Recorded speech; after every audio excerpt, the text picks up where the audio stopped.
Hello everyone. Last video में मैंने आपको क्रॉस मल्टीप्लिकेशन मेथड की कुछ वर्ड प्रॉब्लम करवाई थी। आज की इस वीडियो में मैं उसी टॉपिक को कंटिन्यू कर रही हूँ।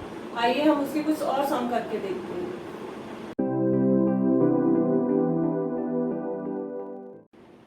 मैंने ये एक एग्जांपल ली है। अ boat covers 32 kilometre upstream and 36 kilometre downstream in 7 hours. इस लाइन में मेरे दो वर्ड्स आ रहे हैं, एक अपस्ट्रीम और डाउनस्ट्रीम। पहले हम इनका मतलब समझते हैं। मान लो ये एक रिवर है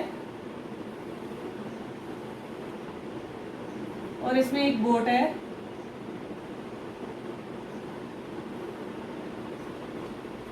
अगर रिवर इस डायरेक्शन में फ्लो कर रही है और सेम ही डायरेक्शन में मेरी बोट जा रही है, सेम डायरेक्शन में दोनों चल रहे हैं, तो इसको हम बोलेंगे डाउनस्ट्रीम।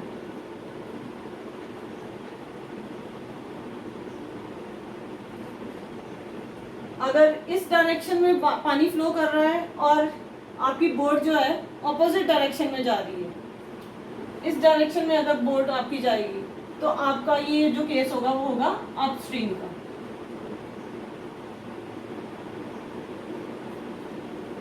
अब दोनों फ्लो कर पानी भी चल रहा है और बोट भी चल रही है, तो इट मीन्स इनकी कोई ना कोई स्पीड होगी। हम मान के चलते हैं अपनी बोट की जो स्पीड है वो x किलोमीटर पर आवर है और आपकी जो पानी की स्पीड है वो y किलोमीटर पर आवर है। लेट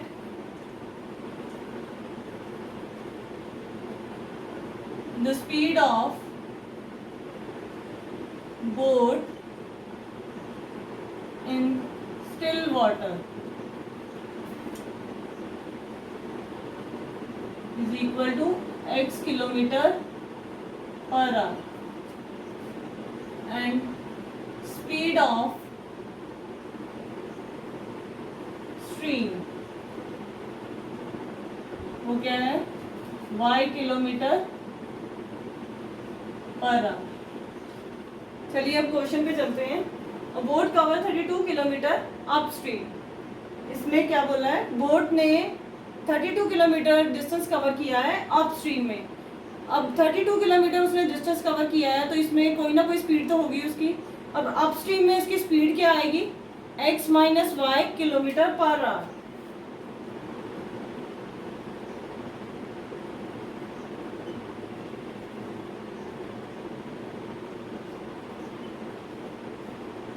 ये x minus y kilometre per hour क्यों आई है, x माइनस वाई मैंने क्यों लिखा है, क्योंकि अपस्ट्रीम में बोट आपकी बोट और स्ट्रीम दोनों ऑपोजिट डायरेक्शन में जा रहे हैं। स्ट्रीम आपकी इस साइड को जा रही है, बोट आपकी इस साइड को जा रही है। जो स्ट्रीम है वो बोट को अपोज कर रही है, तो इस केस में आपकी स्पीड क्या आएगी, x minus y kilometre per hour. आगे है and 36 kilometre downstream in 7 hour. तो अब स्पीड इन डाउन स्ट्रीम क्या होगी, आपकी स्पीड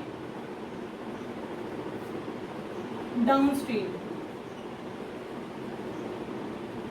वो क्या होगी, x plus y kilometre per hour. अब ये मैंने x प्लस वाई क्यों लिया है, क्योंकि स्ट्रीम भी इसी साइड को जा रही है, सेम डायरेक्शन में आपकी बोट भी जा रही है, तो दोनों सेम डायरेक्शन में जा रहे हैं, बोट को हेल्प कर रही है स्ट्रीम, तो इस केस में आपकी जो स्पीड है वो ऐड हो जाएगी, दोनों की स्पीड ऐड हो जाएगी। बोट की स्पीड x थी, स्ट्रीम की स्पीड y थी, तो x plus y kilometre per hour हो गया। Boat cover 32 kilometre upstream. Boat हमारी 32 किलोमीटर अपस्ट्रीम गई है और 36 किलोमीटर डाउनस्ट्रीम गई है। कितने आवर्स में गई है, 7 आवर्स में। ये दोनों का कलेक्टिव टाइम है 7 आवर्स। बट जब अपस्ट्रीम गई है 32 किलोमीटर तब टाइम कितना था, और 36 किलोमीटर जब डाउनस्ट्रीम गई है तब टाइम कितना था, अब वो फाइंड आउट करेंगे। अब हमारे पास स्पीड अपस्ट्रीम भी आ गई है x माइनस वाई और स्पीड डाउनस्ट्रीम भी आ गई है x प्लस वाई। डिस्टेंस भी हमें अपस्ट्रीम का गिवन है 32 किलोमीटर, डाउनस्ट्रीम का भी डिस्टेंस हमें गिवन है 36 किलोमीटर। अब टाइम कैसे फाइंड आउट करेंगे, अब हमारे पास फॉर्मूला होता है स्पीड का, डिस्टेंस अपॉन टाइम। टाइम का फॉर्मूला क्या बन जाएगा, time is equal to distance upon speed. तो ये हमारा टाइम का फॉर्मूला आ जाएगा, टाइम हो जाएगा डिस्टेंस अपॉन स्पीड। अब डिस्टेंस भी गिवन है, स्पीड भी गिवन है। अब time taken to cover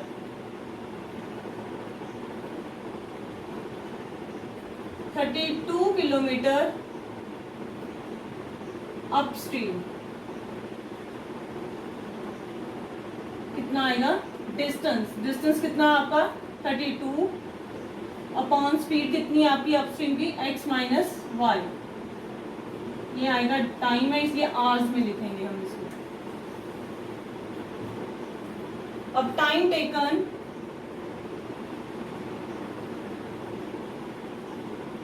to cover, ये अभी अपस्ट्रीम की आई है, अब हमारे डाउनस्ट्रीम की आएगी। To cover 36 kilometre downstream,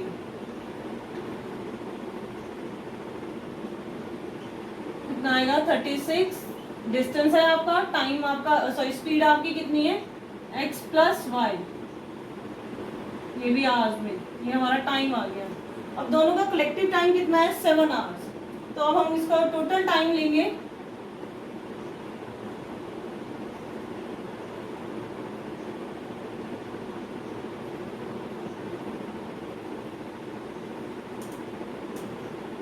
total time to cover distance कितना आएगा, इन दोनों को ऐड करेंगे 32 upon x minus y plus 36 upon x plus y is equal to, total time हमें कितना दिया हुआ है 7 आवर्स, तो इज इक्वल टू क्या आएगा 7। ये हमारी फर्स्ट इक्वेशन आ गई है।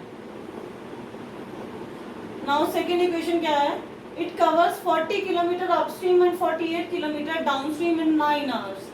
अब ये भी हमें दोनों का कलेक्टिव टाइम गिवन है 9 आवर्स, बट जब आपकी अपस्ट्रीम गई है तब टाइम कितना था, और जब आपकी 48 किलोमीटर डाउनस्ट्रीम गई है तब आपका टाइम कितना था, पहले हम वो फाइंड आउट करेंगे। स्ट्रीम का भी सॉरी स्पीड भी हमें गिवन है, हमने फाइंड आउट पहले ही कर ली है। Time taken to cover 40 kilometre upstream, time का formula distance upon speed, distance आपका 40 है, अपस्ट्रीम की स्पीड आपकी x माइनस वाई है, साथ में टाइम है इसलिए ये आवर्स में आएगा। क्लियर है। अब time taken to cover 48 kilometre downstream, तो कितना आएगा 48 आपका डिस्टेंस है, डाउनस्ट्रीम की आपकी स्पीड कितनी है x प्लस वाई, ये आएगा आवर्स में क्योंकि ये टाइम है। अब टोटल टाइम दोनों को कितना लगा है 9 आवर्स, तब उस केस में आपका स्टेटमेंट क्या बनेगी, total time to cover distance,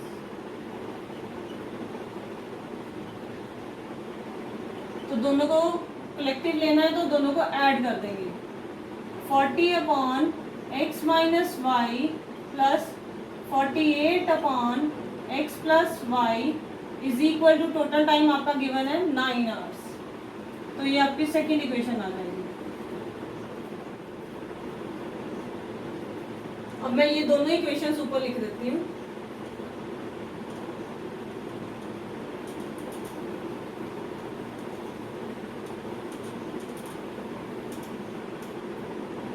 first equation मेरी आई है 32 upon x minus y plus 36 upon x plus y is equal to 7, equation 1 है मेरी।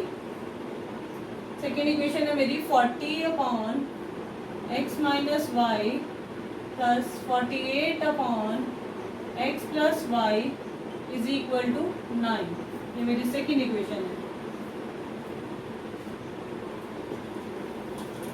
अब हम इसको सॉल्व करेंगे बाय क्रॉस मल्टीप्लिकेशन मेथड। पहले हम इनको सिंपल करेंगे, ये हमारी अपॉन की फॉर्म में है। मैं 1 upon x minus y, 1 upon x minus y, 1 upon x plus y, 1 upon x plus y, ये दोनों वेरिएबल को मैं चेंज कर दूंगी, मैं सिंपल वेरिएबल में चेंज करूंगी। Let 1 upon x minus y, मैं इसको ले लेती हूँ u, and 1 upon x plus y is equal to v। मैं इसकी जगह पे u फिल कर देती हूँ। इक्वेशन बनेगी 32u plus 36v is equal to 7, second बनेगी 40u plus 48v is equal to 9। अब ये दोनों सिंपल इक्वेशन में चेंज हो गई हैं। अब मैं इसको क्रॉस मल्टीप्लिकेशन मेथड के साथ सॉल्व करूँ। अब क्रॉस मल्टीप्लिकेशन मेथड में क्या था हमारा, 2 3 1 2, ये मैंने फिगर आपको बोली थी लर्न करने को। इस फिगर के हिसाब से 2 में कौन सा आएगा नंबर 36 और 48, ये कोफिशिएंट्स हैं v के, तो मैंने ये लिख लिए। अब 3 में कांस्टेंट टर्म आएगी 7 9, 1 में आपका u वेरिएबल के कोफिशिएंट 32 40, 2 में फिर से 36 48। अब इनको क्रॉस करना है, ऊपर जाते समय आपने नेगेटिव साइन लेना है।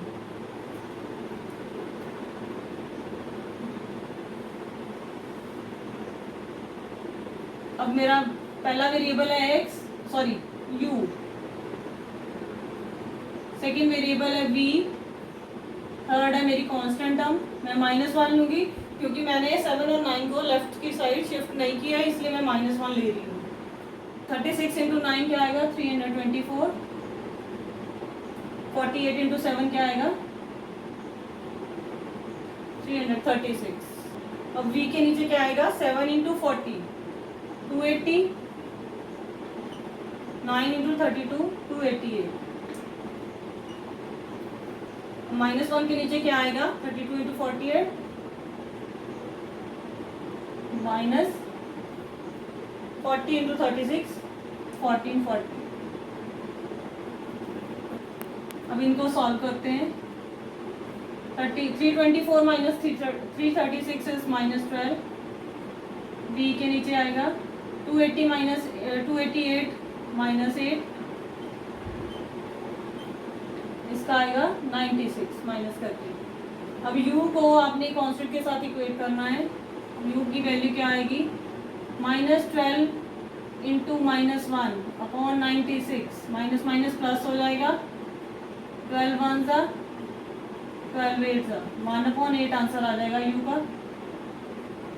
v को आपने इक्वेट करना है इसके साथ, -8 इधर आके मल्टीप्लाई हो जाएगा, -8 प्लस का 8 हो जाएगा अपॉन 96, तो इसकी कटिंग होगी 12 पे, तो v की वैल्यू क्या आ जाएगी 1/12।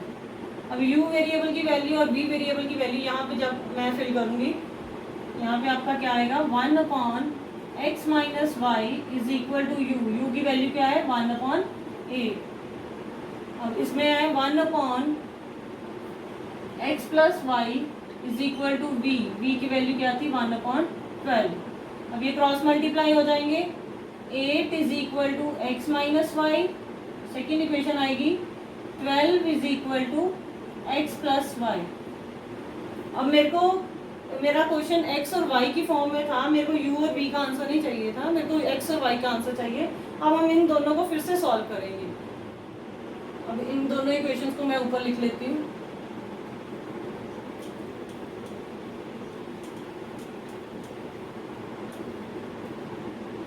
ये मेरी इक्वेशन आएगी x minus y is equal to 8, equation number 3 लिख लेते हैं इसको।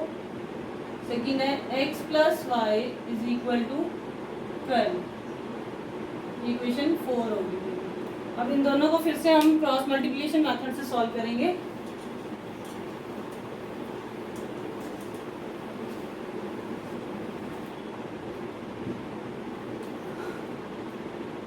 टू 3 1 2, 2 में कौन सा आपका कोएफिशिएंट क्या है -1 और 1, 3 में है 8 एंड 12, 1 में 1 एंड 1, 2 में फिर से -1 और 1।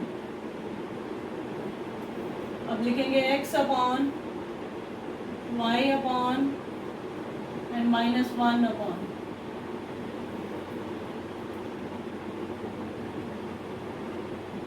मल्टीप्लाई करो,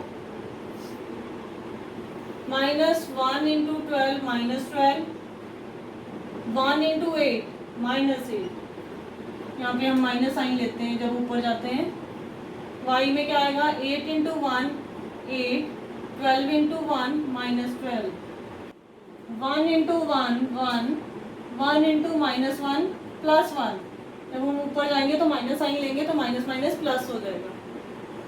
x upon minus minus plus 12 minus 8 कितना आएगा 20, साइन आएगा नेगेटिव। 8 माइनस 12 कितना आएगा माइनस का 4, माइनस 1, 1 प्लस 1 इज 2। x को आप कांस्टेंट के साथ इक्वेट करो, x upon minus 20 is equal to minus 1/2। x की वैल्यू क्या आएगी, माइनस 20 उधर जाके प्लस 20 हो जाएगा, मल्टीप्लाई जब होगा और 2 के साथ डिवाइड होकर इसका आंसर क्या आएगा 10। तो x की वैल्यू आ गई 10 किलोमीटर पर आवर। ऐसे y को इक्वेट करो, y upon minus 4 is equal to minus 1/2। y की वैल्यू क्या आएगी, माइनस 4 उधर जाके माइनस 1 से मल्टीप्लाई होगा तो आएगा 4 अपॉन 2, 2 1 ज़ा 2 2 ज़ा 4। तो y की वैल्यू क्या आ जाएगी 2 kilometre per our. It means speed of boat आपकी x किलोमीटर पर आवर थी, तो x में क्या आंसर आ रहा है आपका 10 किलोमीटर पर आवर। और स्पीड ऑफ स्ट्रीम हमने y किलोमीटर लिया था, तो y की वैल्यू क्या आ रही है 2 किलोमीटर पर आवर। तो आपकी स्पीड ऑफ स्ट्रीम क्या आई है 2 किलोमीटर पर आवर। उम्मीद है आपको मेरी आज की एग्जांपल समझ में आई होंगी। अगर आपको कोई इनमें डाउट है तो आप कमेंट सेक्शन में कमेंट करके पूछ सकते हैं। अगर आपको मेरी वीडियोस पसंद आ रही हैं तो प्लीज़ उसको लाइक करें, शेयर करें और सब्सक्राइब करें। Thank you.